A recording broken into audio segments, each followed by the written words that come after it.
La vertu de la libation, c'est une offrande qu'on offre à Dieu par un liquide, de façon simple. J'aimerais attirer notre attention sur un fait. La vertu de la libation spirituelle, selon Dieu, n'est pas dans le liquide versé, mais dans l'intention du cœur. Est-ce que tu m'écoutes ce soir?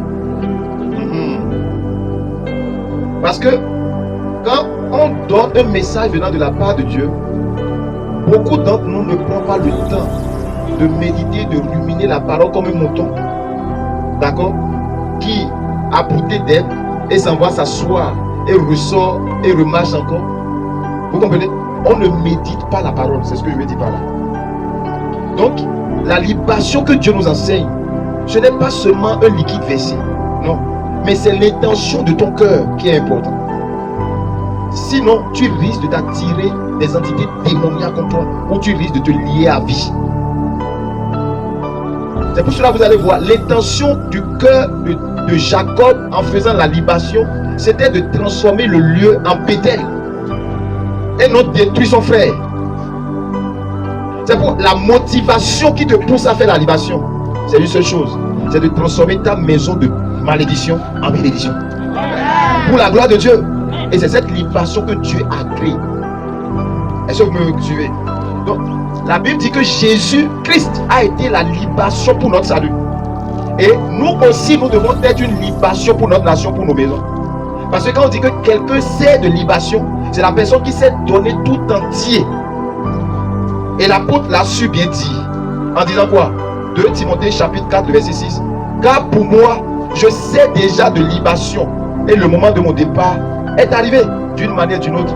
Dieu nous a choisis de nos familles respectives pour que nous soyons libation pour nos familles. C'est-à-dire quoi?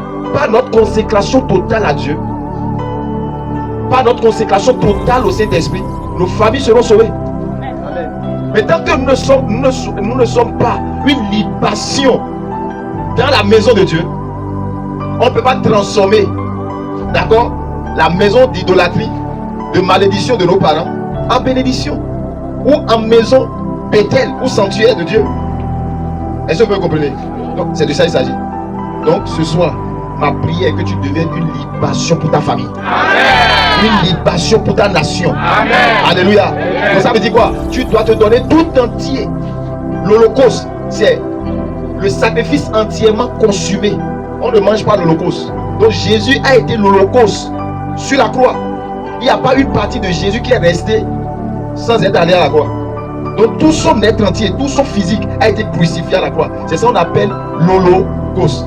Tu donnes tout entier à Dieu, sans prendre un seul. Et regardez ceci. La parole de Dieu nous dit dans le livre de Nombres, chapitre 15, que la libation est une offrande d'agréable odeur à l'Éternel. Et je vous ai dit hier que par l'acte de la libation, nous rentrons en connexion avec la terre. Et quand nous rentrons en connexion avec la terre maintenant peut nous obéir. La terre maintenant peut nous donner sa graisse et sa semence. Et je vous ai dit qu'il y a beaucoup de personnes, par la libation, ils sont limités, la terre ne les obéit pas. Mais laisse-moi te dire ce soir que la grâce de Dieu est sur nous. Amen. Par la libation que Jésus-Christ a été pour nous, nous aussi nous soyons libation pour notre famille, pour notre nation et pour nos enfants. C'est-à-dire que tu te donnes tout entier pour le vécu et la résurrection, la guérison de quelqu'un. Si Jésus a été libation pour nous, pour que moi j'ai la vie, à mon tour je dois être une libation pour quelqu'un. C'est pourquoi il n'y a pas plus grand amour que de donner sa vie à ses frères. Le plus grand amour là, c'est de donner sa vie tout entier, pas en réserve. Gloire à Dieu. Alléluia. Ah, si tu deviens une libation, tu deviens sacré. Gloire à Dieu. Alléluia. Est-ce que vous me suivez? Oui. Ok. Maintenant, regardez ce qui s'est passé dans le livre de Nombres chapitre 15. La Bible dit, c'est Dieu qui donne instruction à Moïse en disant, si vous voulez faire une offrande à l'Éternel, vous présenterez une offrande de 10 dixièmes de fleurs de farine pétrie dans un cas de 1 d'huile. Est-ce que vous savez que ce que Dieu disait à Moïse ici, c'était la préfiguration de Jésus qui allait venir se servir et servir de libation pour notre salut. Je vais te détailler ça tout à l'heure, tu vas voir. Jésus est présenté dans chaque parole de l'Ancien Testament comme quelqu'un qui allait venir accomplir la loi qui a été écrite pour nous. C'est pourquoi la Bible précise que le sang et les sacrifices des veaux n'ont pas sauvé les humains. C'était la partie de leur corps qui les sanctifiait. Mais le sang éternel est venu pour nous libérer totalement du péché. C'est pourquoi Dieu s'est formé un corps sans tache, sans péché, pour que le sacrifice sur la croix là puisse être validé. Donc actuellement, nous n'avons plus besoin d'aller acheter des boucs pour offrir des sacrifices pour notre salut. Est-ce que vous comprenez? Parce que le salut là, c'est déjà en Jésus-Christ. Donc il n'y a plus autre sacrifice que tu vas prendre pour mouton, pour telle chose, pour que tu sois sauvé, pour que tu aies la vie éternelle là. Il n'y a plus aucun autre sacrifice. Donc le sacrifice que Jésus est venu accomplir là, c'est le sacrifice de la rédemption, pour nous sortir des ténèbres à la lumière. Maintenant, quand nous venons à la lumière, il y a autre sacrifice qu'on doit faire pour la réussite, pour la gloire de Dieu. Nous ne mourrons pas. Nous restons en vie pour accomplir la volonté de Dieu sur la terre, pour transporter, c'est-à-dire pour atterrir, pour amener le royaume de Dieu sur terre. C'est pourquoi nous vivons. Donc tu vis pour Dieu et non pour la maladie, pour les hôtels sataniques de ta maison, la malédiction de ta maison. Tu ne vis plus à cause de ça. Tu vis désormais pour Christ. Et pour cela, Dieu te met sur la terre pour que tu sois un signe, un prodige, un miracle sur la terre. Pas la vie de Jésus-Christ en toi. Tu deviens maintenant un signe sur la terre. Donc quand on te regarde, on dit voilà un ambassadeur de Christ sur la terre, en qui on peut se confier. Donc on ne reçoit pas Jésus seulement pour avoir des problèmes. C'est pour être des solutions, des solutions sur la terre. Est-ce que vous comprenez? Ok. Donc regardez ceci maintenant. Donc, lorsque tu deviens solution, la parole de Dieu nous dit maintenant que Jésus s'est fait chair et il est mort bien. Mais regardez ici, il dit, Dieu dit, tu dois prendre 1/10 de farine pétrie avec un nez d'huile avant de faire la libation. Et la farine pétrie avec l'huile, c'est Jésus. Hein. Je vais te démontrer ça tout à l'heure. Donc, on ne doit pas se lever seulement et aller faire la libation. Tout doit être conduit sous l'inspiration du Saint-Esprit. Et vous allez voir qu'il y a une libation selon la farine et après une autre libation avec le vin. Donc c'est un liquide qu'on met, soit le vin, l'eau, l'huile. Mais je vais attirer votre attention par rapport à la révélation de Jésus. Que Jésus était la préfiguration de cette libation annoncée dans le livre de Nombre chapitre 15. On dit tu prendras quoi? 1/10 de quoi? De farine. Est-ce que vous êtes d'accord avec moi que la farine est le symbole de la parole? La farine est le symbole de la parole. Mais pour que la farine devienne du gâteau pétri, il faut mélanger la farine avec de l'eau et l'huile pour faire un gâteau. Est-ce que vous comprenez? Avant d'aller offrir à Dieu sur un autel. Vous me suivez? Oui. Qui vous souviennent que quand Élie est rentré dans la maison de la veuve Sarepta, la veuve dit que je n'ai qu'un petit poignet de farine et d'huile. Et je m'en vais ramasser 2 bois et allumer le feu.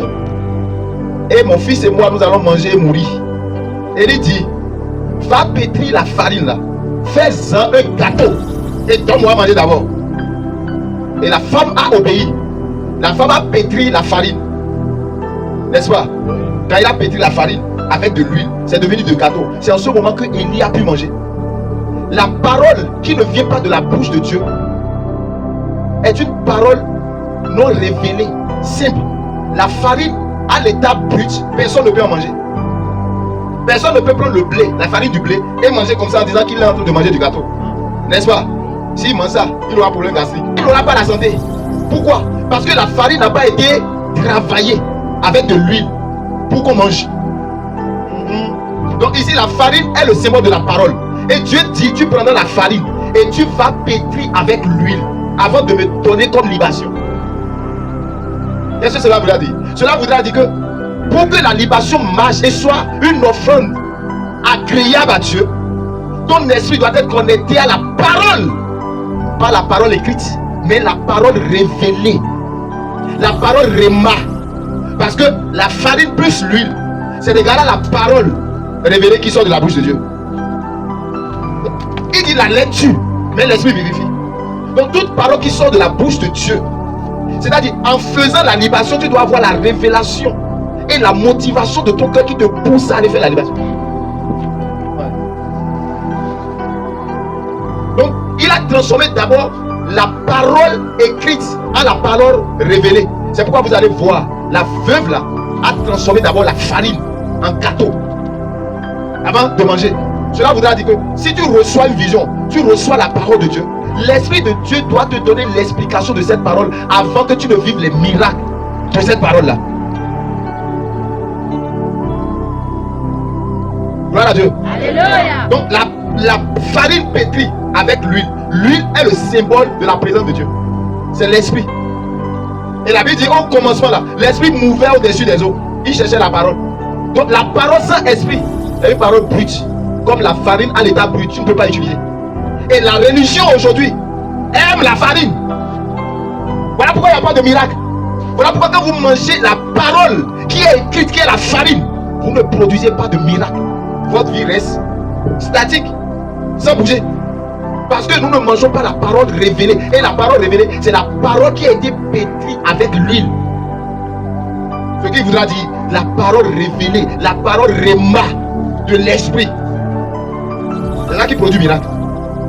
C'est pourquoi Jésus a bien précisé que l'homme ne vivra pas du pain seulement, mais de toute parole qui sort de la bouche de Dieu. Parce que la parole qui sort de la bouche de Dieu est accompagnée d'esprit. Jésus a dit quoi? Ma parole est esprit et vie. Donc quand tu pétris la farine avec l'huile, ça devient du gâteau. Ça devient parole, esprit et vie. Alléluia. Et c'est ça qui fera que tu peux accoucher ta destinée prophétique. C'est ça qui fera que tu deviendras un mystère, un mystique sur la terre. L'enfant de Dieu ne doit pas se confier seulement à la parole farine. C'est la religion qui se base sur la parole qui est la farine, sans pétrir. Or nous tous nous avons la parole. Et quand nous allons plus dans Deutéronome chapitre 28, il dit quoi? Celui qui obéit à la voix de l'éternel Dieu. N'est-ce pas? La voix de l'éternel Dieu, c'est une parole révélée.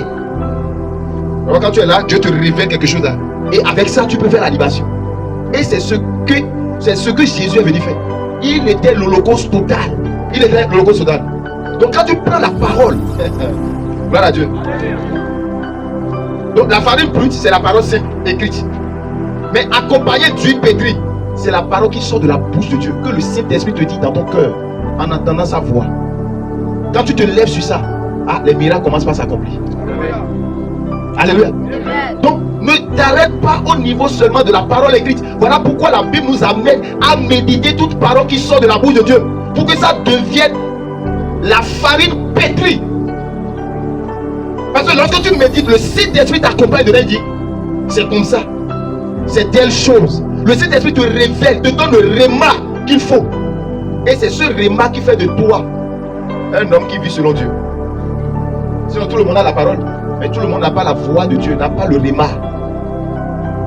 Et c'est le réma qui fonctionne. C'est celui qui a le gâteau qui aura la bonne santé s'il mange. Les bons nutriments iront dans le sang. Mais si tu manges seulement la farine, tu mourras. C'est la religion ça. La religion aime la parole écrite. Et il se confie à la parole écrite. C'est ce que Dieu a dit. Comme une histoire que j'ai entendue. Il dit, Dieu dit quoi? Vous allez boire des breuvages mortels et vous ne mourrez pas. Le monsieur s'est levé. On l'a empoisonné, on dit ouais, tu sais, c'est poison. Si tu es enfant de Dieu, bois, on va voir. Il dit, Dieu a déjà dit que si nous buvons, il n'y aura rien. Il prend, il boit. Cimetière. Il dit non, Dieu nous a donné le pouvoir de marcher sur les serpents et les scorpions. Et rien ne pourra nous nuire. Ça, c'est la parole farine écrite. Mais le réma te dit que le serpent dont on parle là, c'est les entités spirituelles. C'est pas serpent physique comme ça. Alléluia. Et il est mort. Au lieu de manger la parole révélée, il a pris la parole écrite. Et plusieurs destinées sont bloquées. N'évoluent pas, ne prennent pas l'envol. Parce qu'ils mangent tout le temps la farine à l'état brut. Voilà que tu vois que Dieu ne m'exauce pas. C'est parce que tu ne prends pas la parole que tu entends là pour l'accompagner du Saint-Esprit pour avoir le gâteau. Et ce gâteau devait se présenter devant l'autel comme libation. Et c'est ce gâteau qui est le symbole de Jésus, holocauste total sur la croix. Amen. Et remarquez ceci. Il dit, tu prendras un nez d'huile en hébreu. C'est la mesure ancienne que les Hébreux utilisaient pour mesurer l'huile. Et le nez d'huile voudra dire environ 6 litres d'huile. Donc il doit prendre 6 litres d'huile avec un dixième farine pour mélanger pétri. Donc, avec Dieu, c'est des mesures. Amen. Et il prendra aussi un nez d'huile et de vin. Le 6-6, la domination. Le 6-6, le mandat de la domination. Quand tu arrives à la maison, relis correctement, tu verras ce que je te dis. Donc, qu'est-ce que tu manges? La farine à l'état brut ou la farine pétrie.